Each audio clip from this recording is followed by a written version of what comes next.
even if Silo's not going to have the most insane damage output, this is going to be far more useful. And just gives you a lot of bonus armor as well through the agility, which is going to help against the physical damage as the game moves along. So the Scythe device for S4, we haven't seen it yet, Gods, but it's only 200 gold away, and this could be big. With this, the IO that we saw die rather quickly last fight may just die before the fight even commences. Let's see if he's able to farm it and what kind of impact it has.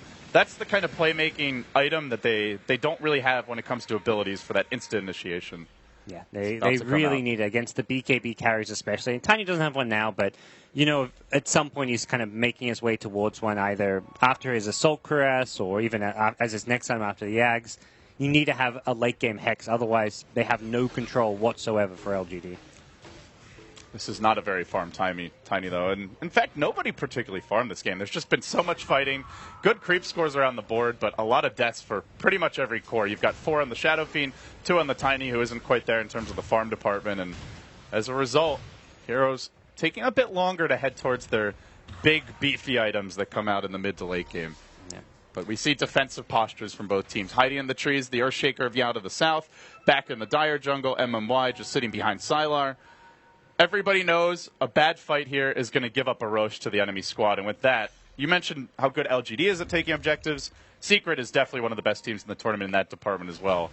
And they're going to try for something here. It's a smoke gambit.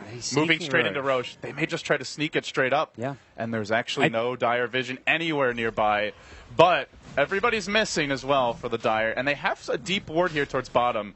There's even a ping coming out right now from Maybe. They may make the move on the pit, but it's going to be a quick Roche. Medallion brings this low. Arteezy should be prepared to grab this Aegis up. He gets bashed at the wrong moment. They may even just jump in blindly. If they did, they'd have eyes here. Oh, they're too late. The fissure just split second slow. Shao 8 almost got them vision with that kinetic field, but wasn't quite in time. If that took 3 to 4 seconds longer, LGD may have just gone in with guns a-blazing. Yeah, it was a clever Roshan too, because neither team's really been in a position to take Roshan all game long. Even then, Secret weren't in a position to take Roshan by like They did it anyway. Yeah, they did anyways. It was like a Cloud9 style Roche where they smoke in and try and use the fact that it's a surprise to not get detected. And LGD kind of figured out eventually, but by then it was too late. Similarly, LGD have not been in a position to go for Roshan, despite having 2 decent physical damage carries in Tiny and Gyrocopter. They just have, neither team can really put themselves in that position where they're in the pit and you've got a big initiating heroes in like the Dark Tier, the Earthshaker, who can just get the jump on you. With the Aegis, let's see what Secret look to do here. Maybe just farming out the bottom lane. Arteezy swinging towards top. He has opted for a Sanjin Yasha after the BKB. Looks like he's just tanking up against the burst damage as much as possible. They're grouping up as 5 at top Secret. They are looking to fight here. The Butterfly's just been picked up by Sylar. He's been hexed instantly. There's the reveal. Quick relocate out by Momaya. He was ready for that. They will lose the Wisp, most likely, but well worth it to save the Gyrocopter. Yeah. Spend your money. Oh, it's all on. And I believe that was also the reveal of the Hex as well from S4. Yeah, unless maybe they scattered it in Roshan or something, but they're going to push on. With no Wisp, no buyback for 40. LGD most likely just counter push here. Yep. They've already got bottom lane. Maybe's Tiny barreling towards the tier 2. They'll pressure mid, pressure bottom. This is not too bad of a position to be in for LGD. They'll have to give up their tier 2 top, but they can get some damage on bottom, get some damage on mid. Unfortunately, it's a Tiny, so this doesn't take very long. Yeah, they're actually pushing just as fast the bottom lane as the top lane's being pushed by Secret. So let's see, is there a Dire Glyph available here? They do have one. They want to save it for the high ground, I think, because there's a legitimate. Here comes Secret. They're going to force TPs back by poking at the tier 3 tower and maybe even look to commit to a high ground siege here. How does Secret get in here? They do have the Blink Hex capabilities. They get some eyes on Arteezy, throwing out a homing missile. Ideally, they'd love to bait out that BKB, but Secret will just calmly focus the missile down.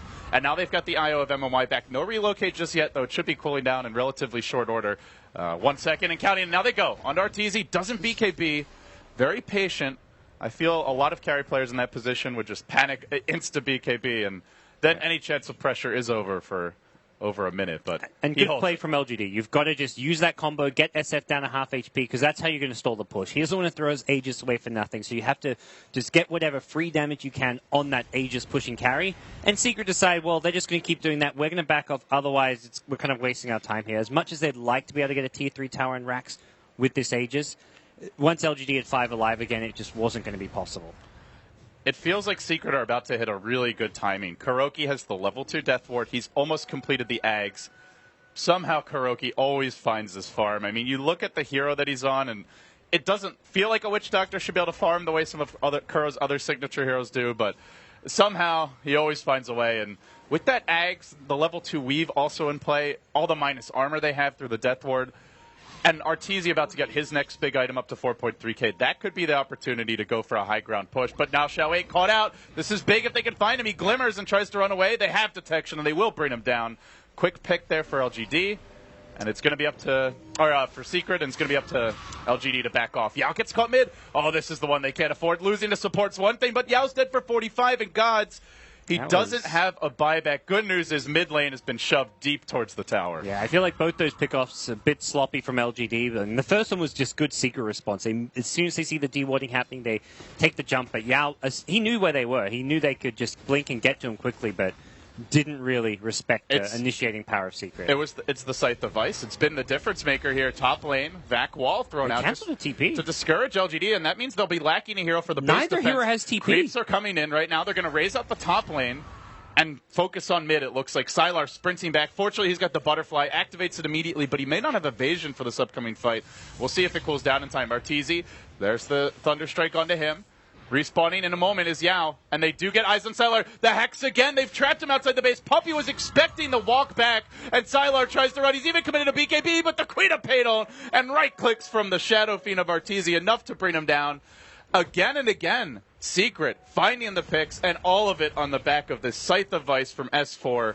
What a difference this pickup has made. That and the vision, too. Like, first they canceled the TP back at top, and he had to walk back to base. He walks past Ward, so there's your blink Fissure. Hex and you're They're going to go for now. Avatos on Arteezy, trying to stall this out, but he just stands and continues to deliver. Now a completed I have Scotty up, muscling his way in towards the LGD base, and they're able to force out a very crucial buyback. And again, the Hex catches out MMY. He's going to die on the backsides. They need something for this, but the Death Ward of Kuro's going. They've got no way to stun him. Finally, they'll disable it. LGD self-destructing, known for their composure in most games. Not having it here. Secret just finding opening after opening, chunking down Sylar next, driving him back into the base, and they won't let him escape. That's a dieback on the gyro. It's an ultra for Arteezy, and it might just be game right here, right now. Again, the Graves, the plays, Secret crushing through. They bring down Maybe as well, and they're going to heal up Arteezy. He's feeling confident, swags towards the well, and they get the GG. Secret, so many outplays in a series of 3 to 5 minutes, when before then it was back and forth, dead even. All of a sudden, the switch flips, and it's all Secret all the way. Yeah, it was 28 minutes, 29 minutes of just dead even Dota, and from that Roshan sneak onwards, Secret just outplayed them, found pick after pick. First the Disruptor, the Ancients, then they found Yao in the mid lane, then they prevented the TP's top during the split push, and then suddenly everything just fell apart. Piece by piece, the dominoes just crumbled, and yeah, LGD, they played a hell of a game. Like, they can look back on this and be like, yeah, 28, 29 minutes, we played that flawlessly. That was where we wanted things to be with this draft, with our game plan, but It really seems clear the discussion in the war room for LGD is going to be, the draft was fine, the early laning stage wasn't great, but it was fine, good enough. The mid-game execution was good. We just did not have it in those key fights. We just got outplayed. They kind of just, a bit of a choke nerve, whatever it may be. That, 1 to 2 minutes just cost them, and it was still a good showing from LGD, but Secret just on another level as far as decision-making. All right, well, with that, we'll hand it back to the 3 Merlinis and see what they have to say. Well, I don't know how much you guys have to say. Oh, okay. So you're one of them. Well, then what am I? I'm just sitting here. No, you're the just second one. I'm the second. Winter's the third. Oh, right. Okay, sorry. I keep getting confused. But, I mean, I think the commentators, I was just thinking, what did happen in that game? And to me, I fully agree with the commentators. It just seemed like LGD just slipped up at the very end there in the very last few minutes, so to speak. Ben, what do you think about that game? I think it happened before the Roshan fight. It was that mid T2 fight where they thought they could actually kill Arteezy, and then they didn't have enough to stop the Death Ward. And then they lost 3 heroes. Gyro just picked his BKB. And generally, once you pick up your BKB, you're like, okay, we want to fight. But they actually got wrecked there. And then the few seconds timing at that Roshan, if they were there 2 seconds before, it could have been a completely different outcome. Yeah, let's take a look at some of the early parts of the game as we continue talking. Winter, early on, I mean, as the commentators are saying, LGD definitely nothing to feel too bad about in the early phase of the game, and they did seem to be able to, I mean, select their targets quite well. Look at the minimap. They're like really far away. They're so good at buying time. buying time, and we're going to see a very big fissure here from Yao. He's going to come in from behind and drop a fissure, and they're going to clean the back line up. Yeah, right there. This all turns back around. And he's been playing so well in the early stages of the game. The Earthshaker keeping his team together, being at the right place at the right time. The Tiny didn't have a good start in the lane, and he relied on the Earthshaker to come into the middle lane, get some kills on the Shadow Fiend, and get back on track. So I felt, early game wise, Yao was the MVP for LGD. Yeah. It was interesting for me to see the super early laning stage. Secret they made all the right calls with how they put their lanes and how they played in the first 5 minutes of the laning stage. It looked like it was going to be really, really good for them. And then LGD have 10 to 15 minutes, maybe 20, where they play really, really solidly. They counter the movement. They plan well. They know what they want to accomplish. And I think they have in the back of their minds that should this go minute 45 or 50, we're pretty good because we've got Gyro and Tiny, and the enemy cores are Queen of Pain and Shadow Fiend, and then you've got the Wild Card and the Witch Doctor Death Ward always. But generally, a lineup like theirs can counter it with a Fissure, Toss, Avalanche. They have a lot of ways to deal with it. But then the Roche is really the turning point of the game, where Secret go for a pretty high risk, high reward play, and that it could have gone horribly wrong because Yao was standing next to the pit, and he was wondering, should I go, should I not? Right. And if he sees the replay, he's like, why didn't I go? But you don't know, right?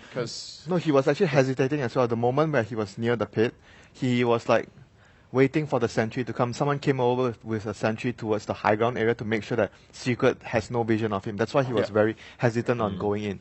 And then after that, the kinetic field came, but it was just too late from LGD. Yeah, so again, in hindsight, of course, you can regret it. But at the same time, in the heat of the moment, plenty of reasons why he was just worried that there was vision. I didn't like the way they approached the fights, though, LGD, that is. I think with the Wisp relocate, you need to be able to threaten their back line, especially with the BKB. I think they can go in behind with Gyrocopter as well as Wisp and pick off either Dazzle or Witch Doctor or force a Grave out really early. And the way they went about it is just Arteezy's too big and bad in the front. Once he gets off his Requiem, everyone's damage is way too low. You can't actually kill him because of the Grave, and all the supports are very well fortified. And that's why they went for those pushes. They're okay, well, we know this is how LGD is going to react, and we can pick off their front line really easily, and they can't see our supports because we can hide in the fog. If they approach from behind, the supports have to reveal themselves, or the SF has to back off and make the supports reveal themselves, and the Secret just approached a team fight way too well.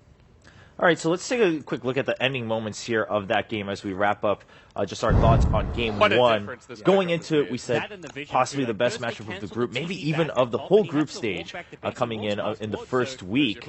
After that Game 1, I mean, again, it's not that LGD's draft was bad or anything, but do you think Secret just a little bit too concrete to battle against? They are just so good at high grounding. They're simply just flat out the best team at breaching high ground right now. It might be where they have the biggest advantage over their strongest opponents, and let's say it's LGD and EG right now. Secret are just better at ending the game. And it's the classic approach, Arteezy up front with the BKB, defensive supports in the back ready to protect him.